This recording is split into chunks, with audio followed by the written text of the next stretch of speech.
Bonjour. Alors, deuxième vidéo sur le pad, sur le schéma du processus d'apparition du dommage. Alors, dans cette vidéo, on va faire plein d'exemples de pad pour plusieurs situations à risque. Donc, je vous expose pas les situations, mais je vais vous les expliquer au fur et à mesure. Alors, affichage, plein écran, et c'est parti.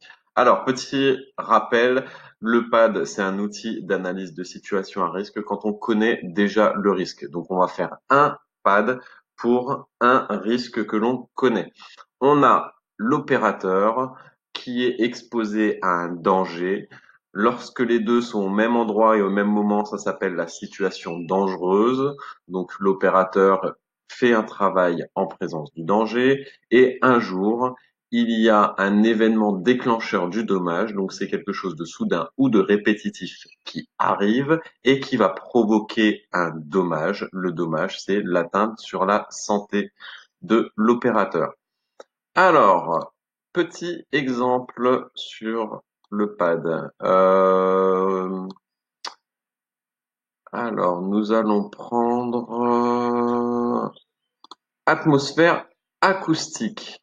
Alors, dans ce cas-là, c'est notre opérateur qui est exposé à un bruit qui est très élevé et qui va provoquer des dommages sur son audition. Alors, opérateur, en fonction, donc on va chercher son métier, son âge, son capital santé, sexe, hygiène de vie, sa formation. Donc ici, on va mettre des informations qu'on a attrapées dans la situation concernant l'opérateur. Le danger, donc ici, le danger, c'est le bruit. Quand c'est un bruit qui est au-delà de 120 décibels, donc ça va provoquer des lésions auditives. La situation dangereuse, l'opérateur fait un travail en présence du danger. Donc ici, l'opérateur travaille dans un bruit qui est violent, dans un bruit qui est fort. L'événement déclencheur du dommage, donc là, seulement une exposition à un bruit supérieur à 120 décibels va être responsable de notre accident qui est un accident causé par le bruit. Et donc là, le dommage, c'est une surdité de transmission ou de perception. Deuxième exemple, atmosphère thermique, par exemple. Donc ici, notre opérateur est confronté à la chaleur. Donc, par exemple, un garagiste qui travaille toute la journée dans un garage où il fait extrêmement chaud. Alors, la situation dangereuse, notre opérateur travaille dans la chaleur, donc travaille dans un environnement et dans une zone de travail qui est chaude à longueur de journée. Là, ça va être la répétition. C'est pas parce que l'opérateur va aller dans un endroit où il fait chaud pendant 2 minutes qu'il va avoir un danger, un dommage, pardon.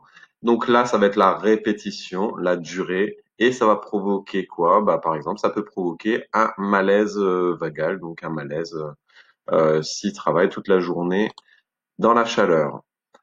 Alors, on peut faire la même chose sur un opérateur, un travailleur qui va travailler dans le froid. Donc, par exemple, tous ceux qui vont travailler dans les chambres froides.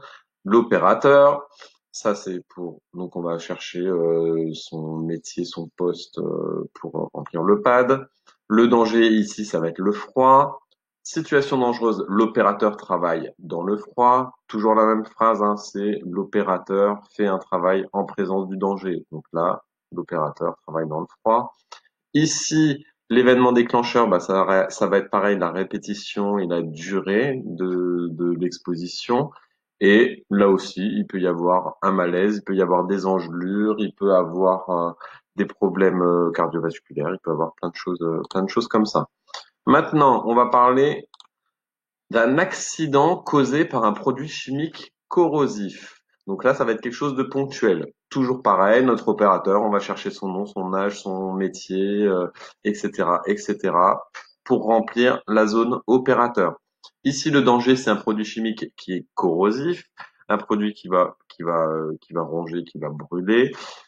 La situation dangereuse, l'opérateur, donc travaille avec le produit chimique ou utilise le produit chimique. Donc par exemple, le garagiste utilise un solvant, un décapant.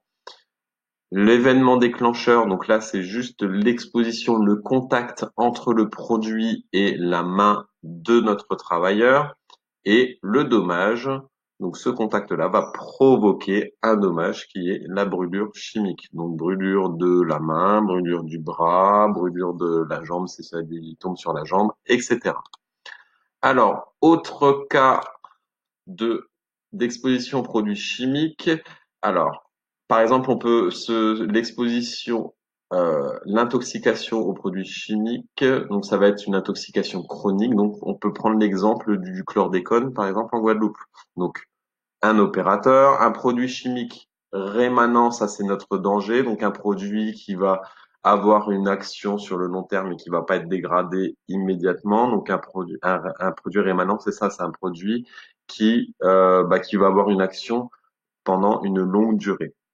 Donc notre opérateur est exposé à notre produit chimique rémanent. Donc ça, c'est notre situation dangereuse. L'opérateur travaille avec un produit chimique et l'événement déclencheur du dommage. Donc là, c'est qu'est-ce qui va provoquer le dommage? Ça va être une exposition répétée, donc c'est la répétition de l'exposition ou la bioaccumulation dans son organisme, donc comme le cas du chlordécone dont je vous ai parlé. Et donc il peut y avoir des maladies systémiques, des maladies. Donc une maladie systémique, c'est une maladie globale de l'organisme. Donc il peut y avoir des problèmes endocriniens, des problèmes sur le système immunitaire, il peut y avoir des intoxications chroniques à ce produit chimique. Ensuite, prochain exemple, toujours produit chimique, les intoxications respiratoires. Donc là, toujours pareil, euh, même si ça peut être le même produit chimique, là, une intoxication respiratoire, c'est un PAD qui est différent. Donc pour une même situation globale, il peut y avoir plusieurs PAD différents parce qu'il peut y avoir plusieurs dommages, il peut y avoir plusieurs événements déclencheurs. Donc ici, l'opérateur, toujours la même chose, on va chercher les informations sur l'opérateur. Le danger, là, c'est un produit chimique qui est volatile, donc qui fait des vapeurs dans l'environnement. La situation dangereuse, l'opérateur travaille avec un produit chimique volatile. Là, l'événement déclencheur, c'est l'exposition respiratoire. Donc concrètement, c'est quand l'opérateur va inspirer le produit chimique qui est volatile et ça va provoquer quoi? Bah, ça peut vous provoquer donc des malaises respiratoires, ça peut provoquer une perte de conscience, ça peut provoquer une ça peut provoquer la mort directement, ça peut provoquer plein de dommages, plein d'autres dommages.